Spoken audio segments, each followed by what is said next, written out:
நான் இந்த மண்ணில் கால் எடுத்து வச்ச உடனே ஒரே ஒருத்தரை பற்றி தான் மனசுக்குள்ளே ஓடிக்கிட்டே இருந்தது. அவர் யாருன்னு உங்களுக்கும் தெரிஞ்சிருக்கும். சினிமானாலும் சரி, அரசியல்னாலும் சரி, நமக்கு ரொம்ப ரொம்ப பிடிச்சது புரட்சி தலைவர் எம்ஜிஆர் அவர்கள் தான். அவரோட பழகிறதுக்கு எனக்கு வாய்ப்பு கிடைக்கல. ஆனா அவரை மாதிரியே குணம் கொண்ட என்னுடைய அண்ணன் புரட்சி கலைஞர் கேப்டன் விஜயகாந்த் அவர்களோட எதிர்காலம் வரும், என் கடமை வரும், இந்த கூட்டத்தின் ஆட்டத்தை ஒழிப்பேன். அதனால அந்த நீட்டு தேர்வு தேவையில்லைன்னு அறிவிச்சிருங்க, அது போதும். செய்வீர்களா திரு நரேந்திரபாய் தாமோதர் மோடிஜி அவர்களே? Stalin uncle, what uncle is very wrong uncle.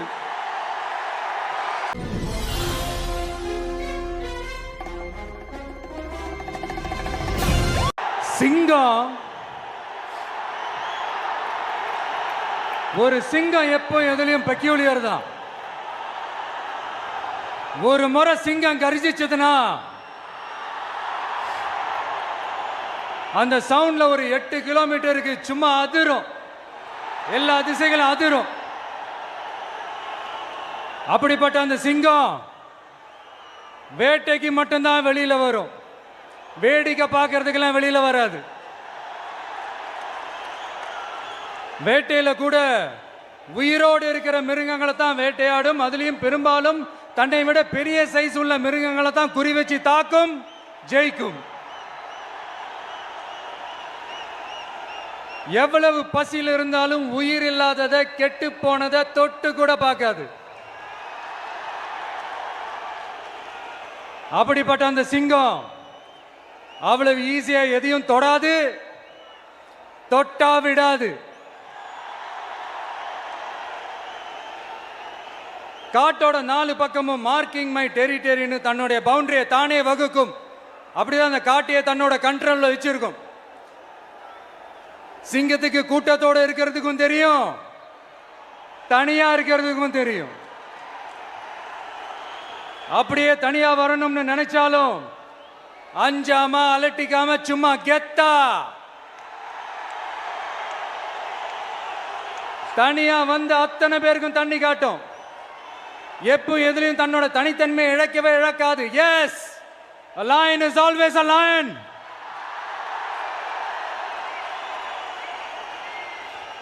There are so many jackals and other animals in the forest, but there will be only one lion. And even if it is single, it will be the king of jungle. It is not only a description but also a clear declaration. சிங்கத்தை பத்தி பேசிட்டு நம்ம சிங்க குட்டிகளையும் சிங்க பெண்களையும் பத்தி நம்ம பேசாம இருக்க முடியுமா? அவங்கள எப்படி நான் மறப்பேன்? அவங்க தான் என்னுடைய உயிராச்சே, என் நெஞ்சில் குடியிருக்கும்.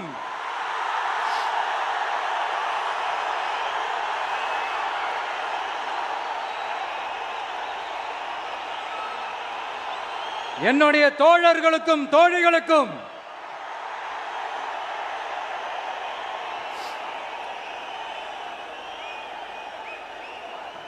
நேர்ல வர முடியாத சூழல்ல வீட்டில் இருந்துகிட்டே நம்மளோட இந்த மாநாட்டில் நேரலை வாயிலாக கலந்துகிட்டு இருக்கிற என்னுடைய அம்மாக்கள், அக்கா தங்கைகள், அண்ணன் தம்பிகள், நண்பர்கள் அனைவருக்கும் என்னோட உயிர் வணக்கம். என்னோட உயிர் வணக்கம், என்னோட உயிர் வணக்கம்.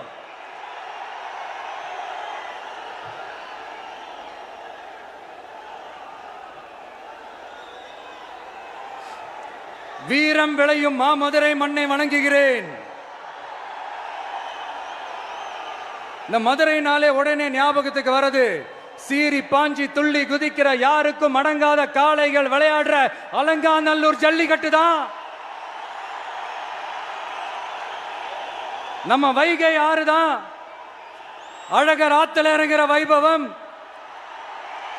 மதுரை மீனாட்சி அம்மன். இந்த மண்ணோட உண்மையான குணம் உணர்வு பூர்வமான மண் இது. அது மட்டும் இல்ல, இந்த மண்ணில் வாழ்ற மக்களும் அப்படித்தான் உணர்வு பூர்வமான ஆளுங்க. நான் இந்த மண்ணில் கால் எடுத்து வச்ச உடனே ஒரே ஒருத்தரை பத்தி தான் மனசுக்குள்ள ஓடிக்கிட்டே இருந்தது. அவர் யாருன்னு உங்களுக்கும் தெரிஞ்சிருக்கும்.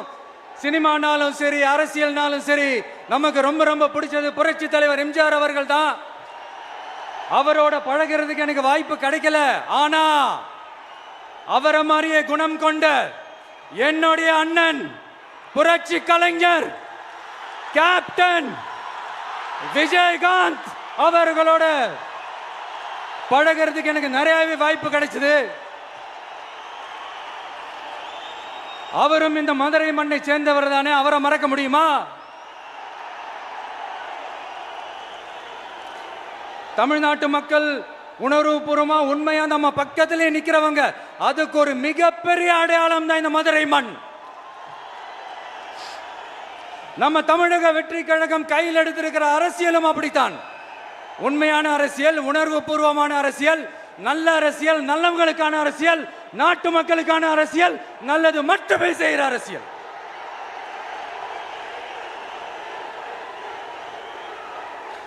இதோ நம்மளுடைய இந்த 2வது மாநில மாநாடு வாகை சூடும் வரலாறு திரும்புகிறது. அப்படி இந்த மாநாட்டுக்கு பேர் வச்சிருக்கிறோம். 1967 1977 நம்ம தமிழக அரசியல் ஒரு மிகப்பெரிய ஆட்சி அதிகார மாற்றங்கள் ஒண்ணு நடந்துச்சு இல்லையா? அதே மாதிரிதான் அடுத்த வருஷம் 2026 அப்படி ஒரு வரலாறு திரும்ப போகுதுன்னு உறுதியா சொல்றதுக்கான மாநாடு தான் நம்மளோட இந்த 2வது மாநில மாநாடு. விக்கிரவாண்டி விசாலையில் நம்மளுடைய ஃபர்ஸ்ட் மாநாடு நடத்தணும், வெற்றி கொள்கை திருவிழா. அதுக்கப்புறமே நீங்க பார்த்திருப்பீங்க, தமிழக அரசியல் அந்த தட்ப வெப்பத்தையே மாத்தினுச்சு. நமக்கு எதிராக எத்தனை குரல்கள். ஆனா உங்களுக்கு தான் நம்மளை பத்தி நல்லா தெரியுமே, எந்த குரலையும் காதலையே போட்டுக்காம மக்களோட குரலை மட்டுமே கேட்டுக்கிட்டு நமக்கு எதிராக வர அத்தனை கூக்குரல்களையும் சின்னதா ஒரு சிரிப்போடவே கடந்து வந்திருக்கிறோம். அது இல்லாம நம்ம மாநாட்டில் ஒலிக்கிற இந்த குரல், இந்த ஒற்றை தமிழ் மகனோட குரல் மட்டுமல்ல, ஒட்டுமொத்த தமிழ்நாட்டு மக்களுடைய குரல். தமிழ்நாட்டில் இருக்கிற ஒவ்வொரு வீட்டில இருந்தும் ஒலிக்கிற குரல், ஒட்டுமொத்த உலகெங்கும் வாழும் ஒவ்வொரு தமிழ் வீட்டிலிருந்தும் எழும் குரல். இந்த சினிமா என்கிற மாபெரும் கலை ஆயுதத்தின் வாயிலாக சாதி, மதம், இனம், பாலினம், மொழி கடந்து இந்த நாட்டின் மூளை முடுக்கெங்கும் ரசிகர்களாக இருந்து தோழர்களாக நம்மோடு பயணிக்க துவங்கியுள்ள அனைவரோடும் இணைந்த ஒவ்வொரு மனிதருக்காகவும் ஒலிக்கிற உரிமை குரல். மாநில உரிமைக்காக, பெண் உரிமைக்காக, சமூக நீதிக்காக, சமநீதிக்காக, மதச்சார்பின்மைக்காக உண்மையா ஒலிக்கிற குரல். அதனால் இந்த குரலுக்கு எதிராக இன்னும் இன்னும் எத்தனை குரல்கள் வந்தாலும் ஓங்கி ஒலிக்குமே தவிர ஒரு நாளும் ஓயவே ஓயாது. Yes, it is an unstoppable voice, an unstoppable force.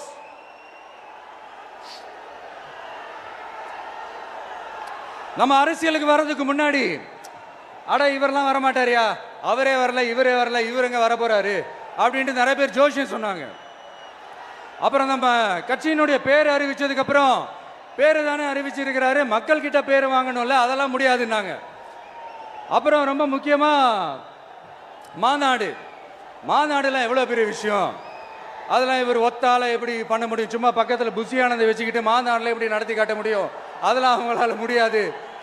அப்புறம் மழை பெஞ்சு எல்லாத்தையும் கெடுத்துரும். ஏன் என் கூட இருக்கிறவங்களே கூட தான் சொன்னாங்க.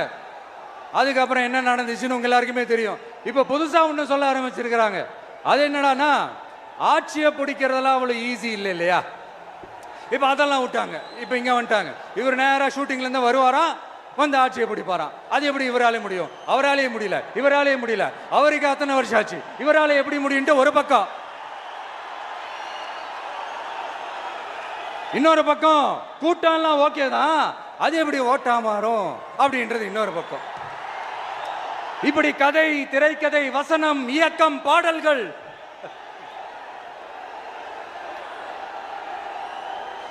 அதனால இந்த அரசியல் ஆய்வாளர்களுக்கு நான் சொல்றதெல்லாம் ஒன்னேதான், நல்லா கேட்டுக்கங்க. இந்த விஜய் ஏதோ இந்த பல லட்சம் பேர் கூடுற கூட்டத்தில் மட்டுமே இருக்கிறாரு, அப்படின்னு மட்டும் தப்பு கணக்கு போட்டாதீங்க. ஏன்னா நம்மளுடைய இந்த கூட்டம் வெறும் ஓட்டா மட்டும் இல்லைங்க, வரப்போற தேர்தலில் மக்கள் விரோத ஆட்சியாளர்களுக்கு நாம வைக்க போற வேட்டா, நம்மளை கோட்டைக்கு அனுப்ப போற ரூட்டா இருக்க போதுன்னு சீக்கிரமாவே தெரிஞ்சுப்பீங்க. ஏன்னா கோடிக்கணக்கானவங்களோட ஹார்ட்லயும் வீட்லயும் ஏற்கனவே ஆல்ரெடி உயிரா உணர்வா உறவா இருக்கிறோம். நம்மளுடைய கனெக்ட் எல்லாம் வெறும் மக்களோட மட்டும்தான். நாம யாருன்னு அவங்களுக்கு தெரியும், அவங்க யாருன்னு நமக்கு தெரியும். நாமளும் நம்ம மக்களும் எப்படி இருக்கிறோம்னு எதிரிங்களுக்கு நல்லாவே தெரியும். இருந்தாலும் இந்த விஜய் எதுக்குப்பா வந்திருக்கிறாரு, இவர் என்ன புதுசா என்ன திட்டம்லாம் சொல்லிட்டாரு அப்படின்னு வேற நிறைய கேள்விகள். இந்த சொல்றேன் தெரிஞ்சுக்கங்க. பெண் குழந்தைகள், பெண்கள் மற்றும் வயசானவங்களோட பாதுகாப்புல தான் நம்ம பிரையாரிட்டியே. அடுத்து இளைஞர்கள், உழவர்கள், உழைப்பாளர்கள், நெசவாளர்கள், மீனவர்கள், ஆதரவற்ற முதியோர்கள், மாற்றுத்திறனாளிகள், மூன்றாம் பால் இனத்தவர்கள்னு இன்னும் யாருக்கெல்லாம் கவர்மெண்டோட ஒரு ஸ்பெஷல் அட்டென்ஷன் தேவையோ அவங்க எல்லாருக்குமான ஒரு கவர்மெண்ட் அமைக்கிறது தான் நம்ம இலக்கே. நான் ஏற்கனவே சொன்னதை தான் இங்க நான் திரும்பவும் சொல்றேன். நம்மளுடைய இந்த தமிழக வெற்றி கழகம் ஏதோ அரசியல் ஆதாயத்துக்காக தொடங்கப்பட்ட கட்சியெல்லாம் கிடையாதுங்க. கொள்கை கோட்பாடுகளோடு தந்தை பெரியார், பெருந்தலைவர் காமராஜர், அண்ணல் அம்பேத்கர், வீரமங்க வேலு நாச்சியார், மக்கள் சேவகர் அஞ்சலை அம்மாள், நம்மளுடைய 5 கொள்கை தலைவர்களோட வழிகாட்டுதல்களோடு தொடங்கப்பட்ட கட்சி. நம்ம ஸ்டாண்ட்ல நாம எப்பவுமே ஸ்ட்ராங்கா தாங்க இருக்கிறோம். அதுல எந்த மாற்றத்துக்கோ எந்த சமரசத்துக்கோ துளி கூட இடமில்லை. நம்மளுடைய ஒரே கொள்கை எதிரி பாஜக தான். நம்மளுடைய ஒரே அரசியல் எதிரி திமுக தான். எப்படி? நம்மளுடைய ஒரே கொள்கை எதிரி, நம்மளுடைய ஒரே அரசியல் எதிரி ஏதோ அண்டர் கிரவுண்ட் ஆதாயத்துக்காக டீல் போட்டுக்கிட்டு டீல் பேசிக்கிட்டு இந்த அலையன்ஸ் வச்சுக்கிட்டு இந்த ஊரை ஏமாத்துற கட்சி எல்லாம் நம்ம டிவிக்கே கிடையாதுங்க. யாருக்காகவும் எதுக்காகவும் எந்த பயமும் கிடையாது. மாபெரும் பெண்கள் சக்தி நம்மளோட இருக்கிறாங்க, மாபெரும் இளைஞர்கள் சக்தி நம்மளோட இருக்கிறாங்க, ஒட்டுமொத்த தமிழ்நாட்டு மக்களுடைய சக்தி நம்மளோட நிக்கிறாங்க. அப்படி இருக்கும்போது இந்தியாவில் இருக்கிற எல்லா ஸ்டேட்லயும் வாழ்ற நம்ம தமிழ் நெஞ்சங்கள் மட்டும் இல்ல, உலகம் பூரா 100க்கும் மேலான நாடுகள்ல வாழ்ற நம்ம தாய் தமிழ் உறவுகள் எல்லாருமே என்ன விஜய் தளபதி விஜய் இல்லனா விஜய் தளபதி இப்படி சொந்தம் கொண்டாடுற கோடிக்கணக்கானவங்களோட அன்பு மாசியும் நம்மளோட இருக்கும்போது, இவங்க எல்லாருமே நம்மளோட நிற்கும் போது எதுக்குங்க இந்த பாசிச பாஜகவோட நேரடி கூட்டணியோ இல்ல மறைமுக கூட்டணியோன்னு உறவு வச்சுக்க? நாம என்ன உலகமாக ஊழல் கட்சி என்ன?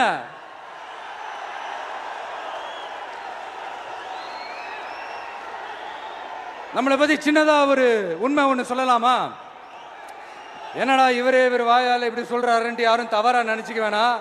ஏன்னா இது ஒரு விதத்துல ஒரு ஃபேக்டும் கூட, அதனால தான் நான் சொல்லணும்னு ஆசைப்படுறேன். நம்ம யார் தெரியும்ல? நாம எல்லாருமே சொல்றேன், நாம யார் தெரியும்ல? இந்தியாவின் மாபெரும் மக்கள் சக்தி கொண்ட ஒரு மகத்தான வெகுஜன மக்கள் படை.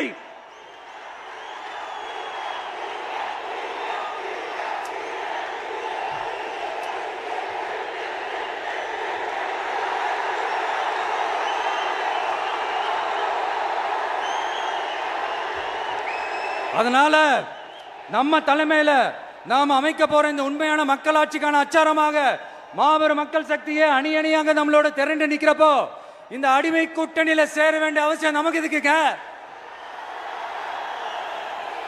நம்மளுடைய இந்த கூட்டணி சுயமிழந்த கூட்டணியெல்லாம் இருக்காது, சுய மரியாதை கூட்டணியா தான் இருக்கும். இந்த ஒரு பக்கம் RSS கிட்ட அடிபணிஞ்சுக்கிட்டு, இன்னொரு பக்கம் மதச்சார்பற்ற கூட்டணின்னு இந்த மக்களை ஏமாத்துற கூட்டணியெல்லாம் நம்ம கூட்டணி இருக்காது.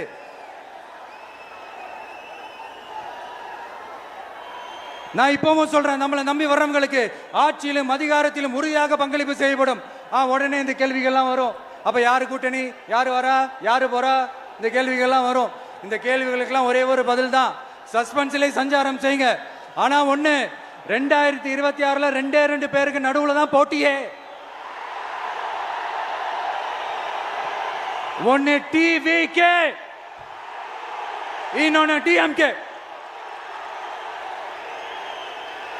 இந்த போட்டி எப்படி இருக்க போதுன்னா, இந்த அலையன்ஸை வச்சு எப்படியாவது நம்ம தப்பிச்சிடலாம்.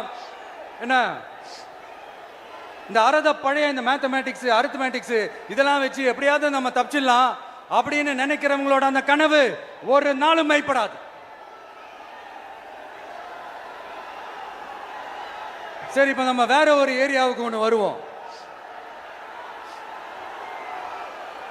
எதிர்காலம் வரும், என் கடமை வரும், இந்த கூட்டத்தின் ஆட்டத்தை ஒழிப்பேன்.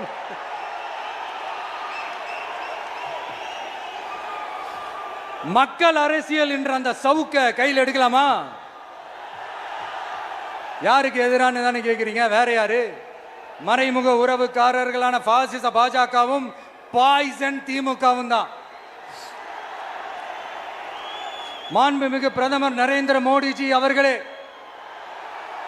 3வது முறையா ஒன்றியத்தோட ஆட்சி அதிகாரத்தை நீங்க தானே கையில் வச்சிருக்கிறீங்க. இல்ல, நாங்க தெரியாம தான் கேட்கிறோம். நீங்க ஆட்சிக்கு வந்தது ஒட்டுமொத்த மக்களுக்கும் நல்லது செய்யவா, இல்ல நம்மளுடைய இந்த இஸ்லாமிய நண்பர்களுக்கும் இஸ்லாமிய தோழர்களுக்கும் எதிராக சதி செய்யவா? மக்களுக்கு உங்ககிட்ட கேட்கறதுக்குன்னு ஏராளமான கேள்விகள் இருக்குது. அதனால அவங்க சார்பா, அவங்கள ஒருத்தனா, அவங்களோட ஒரு உண்மையான ஒரு பிரதிநிதியா உங்ககிட்ட சில கேள்விகள் கேட்கணும். மிஸ்டர் பிரைம் மினிஸ்டர் அவர்களே, நம்ம தமிழ்நாட்டு மீனவர்கள் கிட்டத்தட்ட ஒரு 800 பேருக்கு மேல இலங்கை கடற்படையால தாக்கி அழிக்கப்பட்டிருக்கிறாங்க. அதை கண்டிக்கிறதுக்காக உங்களை பெருசா எதுவும் செய்ய சொல்லல, சின்னதா ஒண்ணே ஒண்ணு மட்டும் செஞ்சு கொடுங்க. இனிமேலாச்சும் எங்களுடைய மீனவர்கள் பாதுகாப்பா இருக்கிறதுக்காக இந்த கச்சத்தீவை இலங்கை கிட்ட இருந்து மீட்டு கொடுத்துருங்க, அது போதும். உங்களுடைய இந்த முரட்டு பிடிவாதத்தால நீங்க நடத்துற இந்த நீட்டு தேர்வு, அதனால இங்க என்னென்ன நடக்குதுன்னு சொல்றதுக்கே மனசு வலிக்குது. அதனால அந்த நீட்டு தேர்வு தேவையில்லைன்னு அறிவிச்சிருங்க, அது போதும்.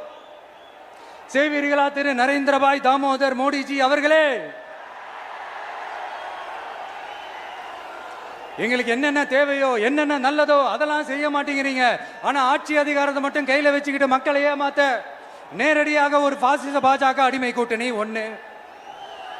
அடுத்து உங்களோட இந்த மைனாரிட்டி ஆட்சியை ஓட்டுறதுக்காக மறைமுகமாக RSS அடிமை குடும்பம்னு இன்னொரு கூட்டணி. இப்படி மக்கள் சக்தியே இல்லாத இந்த ஊழல் கட்சிகளை மிரட்டி அடிபணிய வச்சு 2029 வரைக்கும் சொகுசு பயணம் போயிடலாம்னு திட்டம் தீட்டி வச்சிருக்கிறீங்க. அதானே ஜி? என்ன ஜி? ஒண்ணு மட்டும் சொல்றேன், தெரிஞ்சுக்கங்க. என்னதான் நீங்க இந்த நேரடி மறைமுக கூட்டணி குட்டிகரணம் போட்டாலும் தாமரை இலையில தண்ணியே ஒட்டாது. தமிழக மக்கள் மட்டும் எப்படி ஒட்டுவாங்க?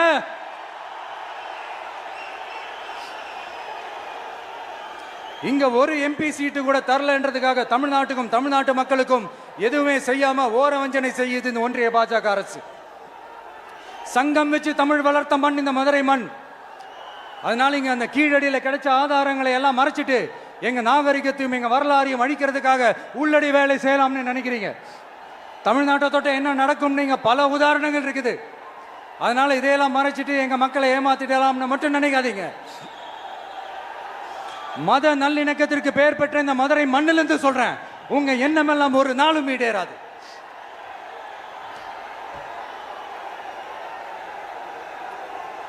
எம்ஜிஆர்னா யார் தெரியும்ல? அவர் மாஸ்னா என்னன்னு தெரியும்ல? அவர் உயிரோடு இருக்கிற வரைக்கும் அந்த CM சீட்டை பத்தி ஒருத்தராலையும் நினைச்சு கூட பார்க்க முடியல, கனவு கூட காண முடியல.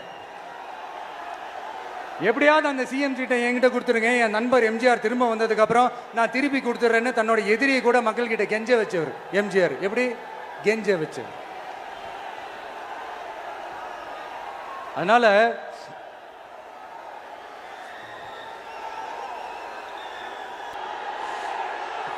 ஆனா இப்போ அவர் ஆரம்பிச்ச அந்த கட்சியை, எம்ஜிஆர் அவர்கள் ஆரம்பிச்ச அந்த கட்சியை கட்டி காக்கிறது யாரு? இன்னைக்கு அந்த கட்சி எப்படி இருக்குது? அதை நான் சொல்லிதான் உங்களுக்கு தெரியணுமா என்ன? அப்பாவி தொண்டர்கள் அதை வெளியில சொல்ல முடியாம வேதனையில தவிக்கிறாங்க. 2026ல சட்டமன்ற தேர்தலில் யாருக்கு ஓட்டு போடணும், எப்படிப்பட்ட ஆட்சி இங்க அமையணும்னு அந்த அப்பழுக்கற்ற அந்த தொண்டர்களுக்கும் ரொம்ப நல்லாவே தெரியும். அதனால என்ன வேஷம் போட்டுக்கிட்டு பாஜக இங்க தமிழ்நாட்டுக்குள்ள வந்தாலும் அவங்க வித்தை எல்லாம் இங்க வேலைக்கே ஆகாது.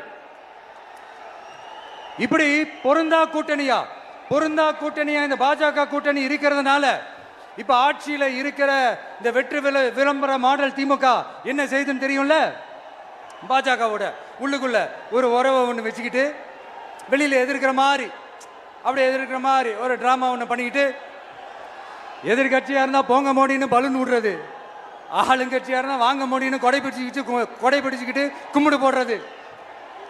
இது மட்டுமா, ஒரு ரைடுன்னு ஒன்று வந்துட்டா போதும், இது வரைக்கும் போகவே போகாத ஒரு மீட்டிங், அதை காரணம் காட்டி டெல்லிக்கு போறது, அங்க ஒரு சீக்கிரட் மீட்டிங் நடத்துறது. நல்லா நோட் பண்ணணும் மக்களே, அந்த மீட்டிங் அப்புறம் இந்த இஷ்யூ அப்படியே காணாம போயிருக்குமே. அதேதான் Stalin uncle, what uncle is very wrong uncle.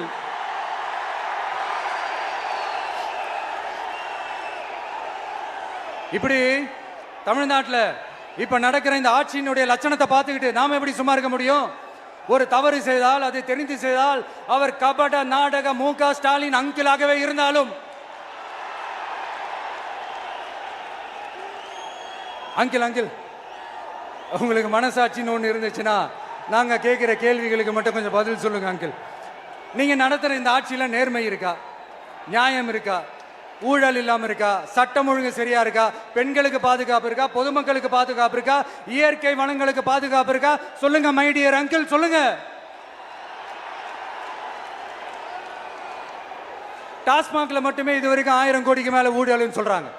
அதுல மட்டுமா தப்பு நடக்குது? வேற எதுல தான் நடக்கல? உலகத்திலே மிஸ்டர் கிளீன் ரெக்கார்ட்ஸ் எல்லாம் உங்களுக்கும் உங்க கூட இருக்கிறவங்களுக்கும் மட்டும்தான் அங்கிள் கொடுக்கணும். இதை பார்த்து வாயே இல்லாத ஊரு கூட வயிறு வலிக்கு சிரிக்குது. பெண்களுக்கு 1000 ரூபாய் கொடுத்துட்டீங்கன்னா போதுமா அங்கிள்? அப்படியே அது மூடி மறைச்சிடலான்னு பாக்குறீங்களா? படிக்கிற இடத்துல, வேலைக்கு போற இடத்துல, வெளியில போற இடத்துலன்னு அவங்களுக்கு பாதுகாப்பே இல்லைன்னு ஒட்டுமொத்த பெண்களும் கதறாங்க. அந்த கதறல் சத்தம் ஏதாவது உங்க காதுல கேக்குதா அங்கிள்? இதுல வேற உங்க அப்பான்னு கூப்பிடுறாங்கன்னு வேற சொல்றீங்க. What is this uncle? Is very very wrong uncle, is very very wrong. பெண்களுக்கு மட்டுமா பொய் வாக்குறுதி கொடுத்து ஏமாத்துறீங்க? அரசு ஊழியர்கள், ஆசிரியர்களை ஏமாத்துறீங்க, விவசாயிகளை ஏமாத்துறீங்க, பரந்தூர்ல பாதிப்பே வராதுன்னு சொல்லி ஏமாத்துறீங்க, மீனவர்களை ஏமாத்துறீங்க, போதைப் பொருள் கலாச்சாரத்தை ஒழிக்காம ஏமாத்துறீங்க. ஐயோ ஐயோ ஐயோ, very very first uncle, very very first. எப்படி கேட்டாலும் இவங்க கிட்ட இருந்து எந்த பதிலும் வரப்போறதில்லை. ஏன்னா இருந்தா தானே. இப்ப ஆட்சியில இருக்கிற நம்மளுடைய அங்கிள் பதில் சொல்றது இருக்கட்டும். மக்களை நீங்க சொல்லுங்க, நீங்க உண்மையை சொல்லுங்க. செய்வோம் செய்வோம் செய்வோம் செய்வோம்னு சொன்னாங்களே, சொன்னதெல்லாம் செஞ்சாங்களா? உங்களை தான் கேட்கிறேன், சொன்னதெல்லாம் செஞ்சாங்களா? சத்தமா சத்தமா மை டியர் அங்கிள், கேக்குதா? மக்களோட சத்தம் கேக்குதா? இது வெறும் சாதாரணமான முழக்கம் தான். கூடிய சீக்கிரம் மக்களை போய் சந்திக்க போறேன், அவங்களோட மனசு விட்டு பேச போறேன். அதுக்கப்புறம் இந்த சாதாரணமான முழக்கம் இடி முழக்கமா மாறும்.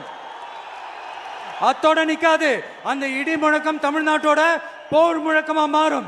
அந்த போர் முழக்கம் உங்களை ஒரு நிமிஷம் கூட தூங்க விடாது. நடக்குதா இல்லையான்னு பாருங்க. என்னடா இவன் இவ்வளவு ஸ்ட்ராங்கா சொல்றானேன்னு பாக்குறீங்களா? எல்லாரும் கட்சி ஆரம்பிச்சதுக்கு அப்புறம் தான் ஒவ்வொரு வீட்டுக்குள்ளேயும் போறதுக்கு ட்ரை பண்ணுவாங்க. ஆனா நாங்க அப்படி இல்லை. ஒவ்வொரு வீட்டுக்குள்ளேயும் போனதுக்கு அப்புறம் தான் கட்சியாவே ஆரம்பிச்சிருக்கிறோம்.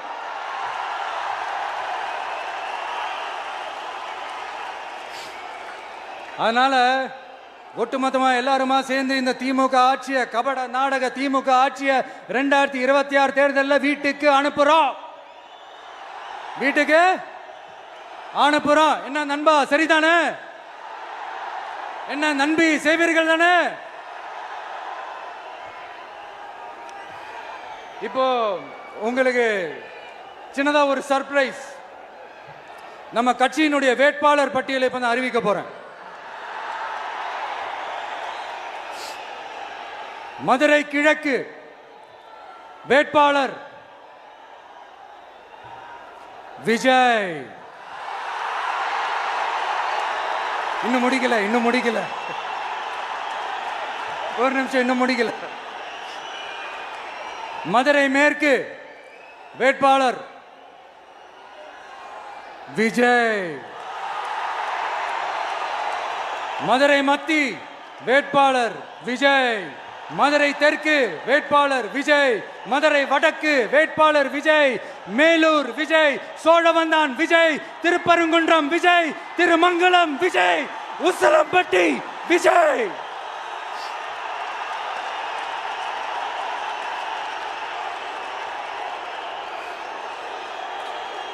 என்னடா எல்லா தொகுதியிலையும் ஒரே வேட்பாளர்னு பாக்குறீங்களா? 234 தொகுதியிலையும் இந்த விஜய் தான், அதாவது உங்க விஜய் தான் உங்க சின்னம். இன்னும் சிம்பிளா சொல்லணும்னா உங்க வீட்டில் இருக்கிற ஒருத்தர் தான் வேட்பாளரா நிக்க போறாங்க. அந்த வேட்பாளரும் நானும் வேறு வேறு இல்லை. நீங்க அவருக்கு ஓட்டு போட்டீங்கன்னா எனக்கு ஓட்டு போட்ட மாதிரி, இந்த முகத்துக்காக நீங்க ஓட்டு போட்டீங்கன்னா உங்க வீட்டில் இருக்கிற உங்களுடைய வேட்பாளர் ஜெயிச்ச மாதிரி. என்னடா இவர் ஏதோ ஓவரா சொல்றாருன்னு நினைக்க வேணாம். பிராக்டிக்கலா அப்படிதான் இருக்கும், அப்படிதான் இருக்கணும். நீங்களும் அப்படிதான் நினைப்பீங்கன்னு நான் நம்புறேன். ஏன்னா இது நம்மளை விட நம்ம எதிரிங்களுக்கு இன்னும் நல்லாவே தெரியும். அதனால எல்லாம் இந்த அதிகார பலம் எல்லாத்தையும் தூக்கிட்டு வந்துருவாங்க. வரட்டும், பார்த்துக்கலாம். TVK will take it, TVK will meet it, TVK will compete with it, and TVK will conquer it. TVK will conquer it.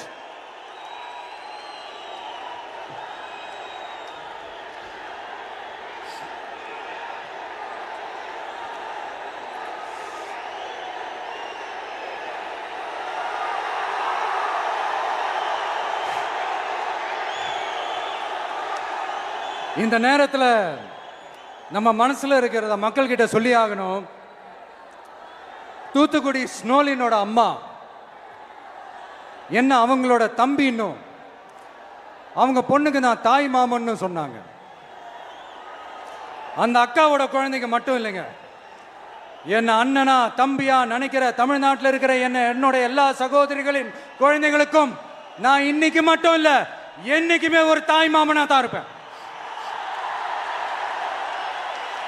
நீங்க எல்லாரும் என்னுடைய ரத்த உறவு, கூட பிறந்த பொறுப்பு. என் வீட்டு ரேஷன் கார்டில் வேணா உங்க பேர் இல்லாம இருக்கலாம், உங்க வீட்டு ரேஷன் கார்டில் வேணா என் பேர் இல்லாம இருக்கலாம். ஆனா நாம் எல்லாரும் ஒண்ணுதான், உறவு தான். நமக்கு இடையே எந்த அரசியலும் உள்ள நுழையவே முடியாது. என்கிட்ட இருந்து உங்களையும் உங்ககிட்ட இருந்து என்னையும் எந்த சக்தியாலும் பிரிக்கவே முடியாது. அப்புறம் நான் ஒன்றும் இந்த மார்க்கெட் போனதுக்கு அப்புறம், ரிட்டையர் ஆனதுக்கு அப்புறம் அடைக்கலம் தேடி அரசியலுக்கு வரல, படைக்கலனோட வந்திருக்கிறோம். பவர்ஃபுல் ஃபோர்ஸோட, மாபெரும் படை வரிசையோட, எல்லாத்துக்கும் தயாராகி தான் வந்திருக்கிறோம்.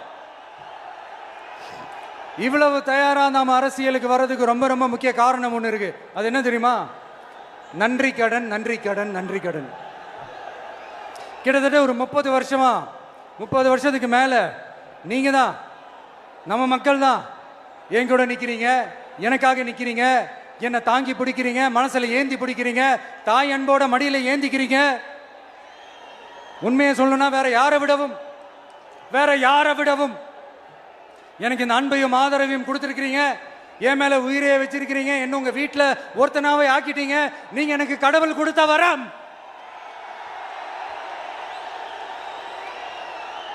உலகம் பூரா நமக்காக நம்ம கூட நிக்கிற நம்ம மக்களை நான் எப்படி மறப்பேன்? நான் என் லைஃப்ல ரொம்ப உயிரா நினைக்கிறதே பெண்களை, குழந்தைங்களை, இளைஞர்களை, உழைக்கிற மக்களை தான். இவங்க தான் நம்மளோட வகைரா. இதை பார்த்து தான் நம்மளோட எதிரிகளுக்கு பத்தி எரியுது. அதுக்காக நாம் என்ன செய்ய முடியும்? அதனால நம்ம உறவுகளை, சொந்தத்தை, வகைராவை யாருக்காகவும் எதுக்காகவும் விட்டு கொடுக்க முடியாது இல்லையா? Here at this moment among this August gathering, I want to open my heart and say I enjoy people, I respect people, I worship people.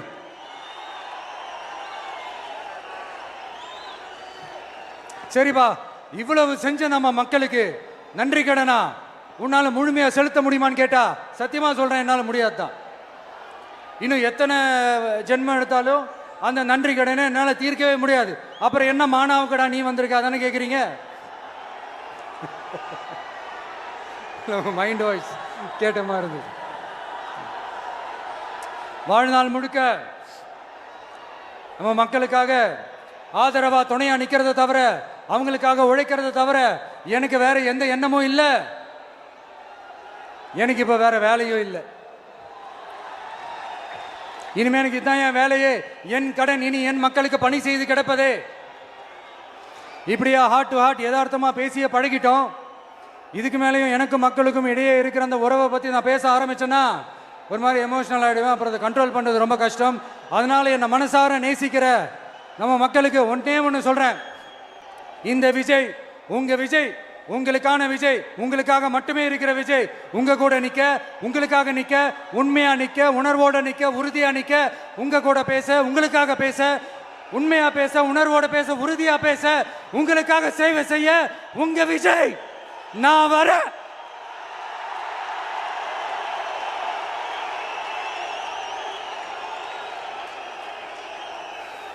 சொல்லல முக்கியம், செயல் செயல் செயல் தான் முக்கியம். செய்கை தான் சும்மா சிறப்பா இருக்கணும். நான் ஆட்சிக்கு வந்தேன்னா சும்மா அது செய்வேன், இது செய்வேன், நல்லது செய்வேன், உருட்டுவேன், புரட்டுவேன், அதெல்லாம் கிடையாது. செய்யறதுக்கு, நல்லது செய்யறதுக்கு, நல்லது செய்யறதுக்கு மட்டும்தான் இந்த விஜய். அப்புறம் ஒரு அரசியல் தலைவன் அவன் சினிமாக்காரனா, நல்லவனா, கெட்டவனா, இதெல்லாம் தாண்டி அவன் உண்மையானவனா, அதுதான் ரொம்ப ரொம்ப முக்கியம். இது சம்பந்தமா ஒரு குட்டி கதை ஒன்று சொல்றேன். ஒரு நாட்டில் ஒரு ராஜா தனக்கு பக்கபலமா இருக்கிறதுக்காக, கூட துணையா இருக்கிறதுக்காக ஒரு தளபதியை தேடுறாரு. சரியான தகுதிகளோட ஒரு 10 பேர் செலக்ட் ஆகுறாங்க. ஆனால் அதில் ஒருத்தர் மட்டும் தான் செலக்ட் பண்ணணும். அதனால் அந்த ராஜா என்ன பண்ணுறாருன்னா ஒரு டெஸ்ட் வைக்கிறார். அந்த 10 பேர் கையிலையும் விதை நெல்லை கொடுத்து இதை நல்லா வளர்த்து கொண்டு வாங்க, ஒரு 3 மாதம் கழிச்சு வாங்கன்னு சொல்லி அனுப்பி வச்சிடுறாரு. 3 மாதம் கழிச்சு வரும்போது அதில் ஒருத்தர் ஆள் உயரத்துக்கு வளர்த்துருந்தாரு, ஒருத்தர் தோல் உயரத்துக்கு வளர்த்துருந்தாரு. அதில் ஒரு 9 பேரும் நல்லா வளர்த்து கொண்டு வந்திருந்தாங்க. ஒருத்தர் மட்டும் வெறும் தொட்டியோடவே வந்தார்.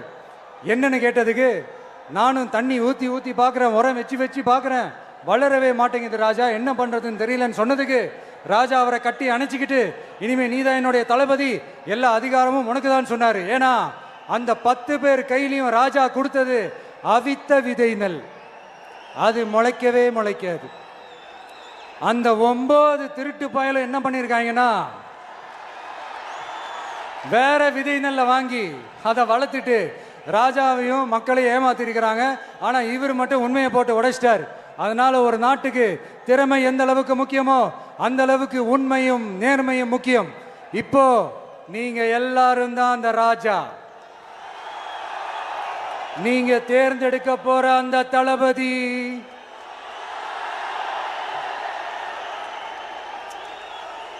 சும்மா சினிமாக்காரன் சினிமாக்காரன் சினிமாக்காரன். அம்பேத்கர் அவர்களை தோக்கடிச்சது சினிமாக்காரன் இல்ல, அரசியல்வாதி.